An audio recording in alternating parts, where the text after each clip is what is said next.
बिस्मिल्लाहिर्रहमानिर्रहीम। दोस्तों, आज हम जानेंगे कि शब बारात में हमें कितनी इबादत करनी है, कौन सी इबादत करनी है और कहाँ पर इबादत करनी है।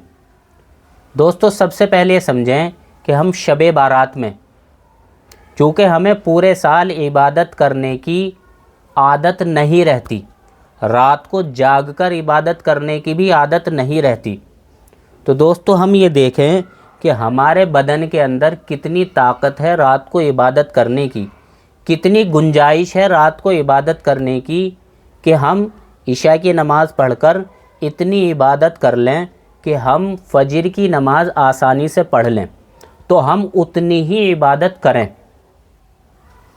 क्योंकि दोस्तों हदीस शरीफ के अंदर आता है, हज़रत उस्मान बिन अफ़्फ़ान रज़ी अल्लाह अन्हु फरमाते हैं, मैंने नबी करीम सल्लल्लाहु अलैहि वसल्लम को फरमाते हुए सुना, जिसने इशा की नमाज़ जमात के साथ पढ़ ली उसने गोया आधी रात इबादत करी, और जिसने फजर की नमाज़ जमात के साथ पढ़ ली गोया उसने पूरी रात ही इबादत करी।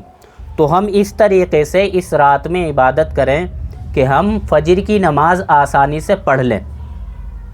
और अगर दोस्तों किसी ने पूरी रात इबादत करी और फजर की नमाज़ उसकी छूट गई, तो दोस्तों उसने उस रात की इबादत का मज़ा किरकिरा कर लिया।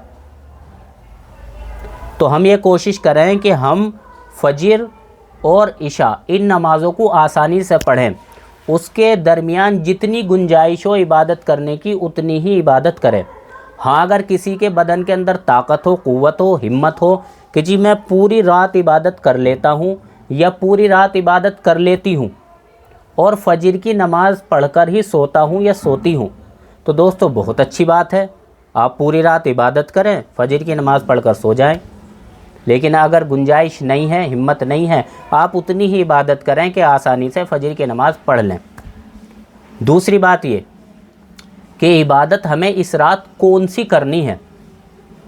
तो दोस्तों ये बात समझें कि वो मर्द और वो औरतें जिनके ज़िम्मे बालिग होने से लेकर अब तक जितनी क़ज़ा नमाज़ें उन पर रह गई हैं, उनकी नमाज़ें छूट गई हैं, तो उनको चाहिए कि वो मर्द और वो औरतें नफिल नमाज़ों में ना लगें, बल्कि अपनी क़ज़ा नमाज़ों को अदा करने का एहतमाम करें।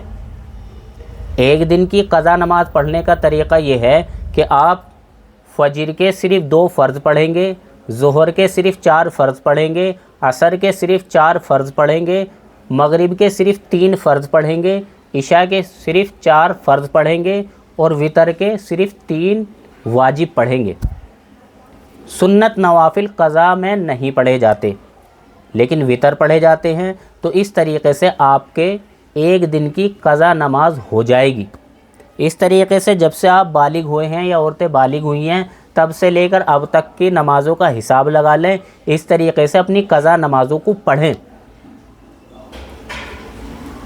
और अब बहुत सारे लोगों ने या औरतों में ये बात चली हुई है कि शब बारात में 2 रकात नफिल पढ़ो और या 4 रकात क़ज़ा उम्री के नाम से नफिल पढ़ो, तो जितनी भी क़ज़ा नमाज़ें तुम्हारे ऊपर हो गई हैं वो सारी नमाज़ तुम्हारी अदा हो जाएगी। तो दोस्तों ये बिल्कुल गलत बात है, आपको क़ज़ा नमाज पिछली सारी ही पढ़नी पड़ेगी। 2 रकात या 4 रकात नफिल पढ़कर वो सारी क़ज़ा नमाज अदा नहीं होगी।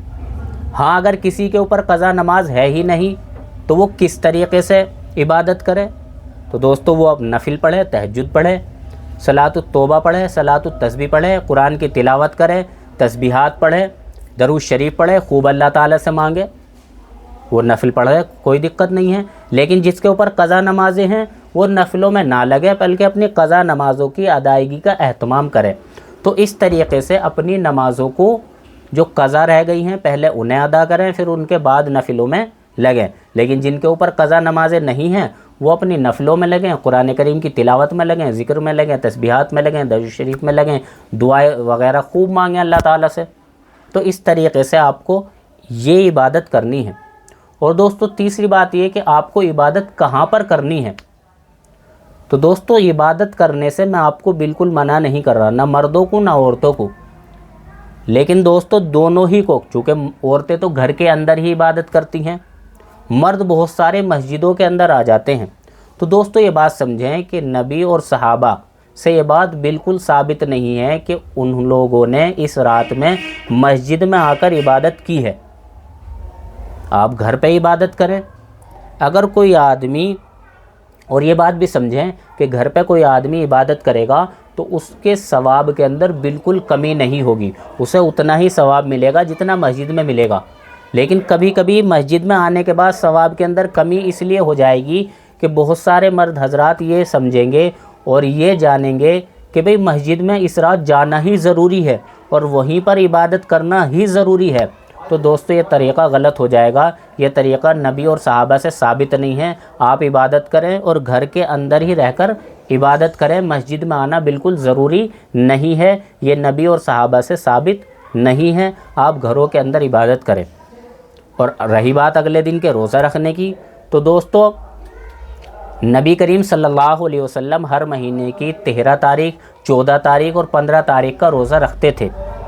آپ یہی سمجھ کر روزہ رکھ لیں کہ نبی ہر مہینے رکھتے تھے 3 دن کا، میں نے 2 دن کا نہیں رکھا ہے، چلو 15 تاریخ کا میں روزہ رکھ لوں، کوئی دقت نہیں ہے، آپ روزہ رکھ سکتے ہیں۔ اس روزے کا اہتمام بھی نہ کیا جائے کہ یہ کہا جائے کہ مسجد میں اعلان ہونا چاہیے، گھر میں سب کو اٹھنا چاہیے، سب کو رکھنا پڑے گا، نہیں، کوئی رکھنا چاہے رکھ لے، کوئی نہ رکھے اسے آپ زبردستی نہ کریں، اور کوئی رکھے آپ اسے منع بھی نہ کریں۔ تو جو رکھنا چاہے رکھ لے، جو نہ رکھنا چاہے وہ نہ رکھے۔ اس طریقے سے آپ اس روزے کو رکھ سکتے ہیں، اس کی بھی گنجائش ہے۔ اللہ تعالیٰ صحیح سمجھ کی توفیق نصیب فرمائے۔ وآخر دعوانا الحمدللہ رب العالمین۔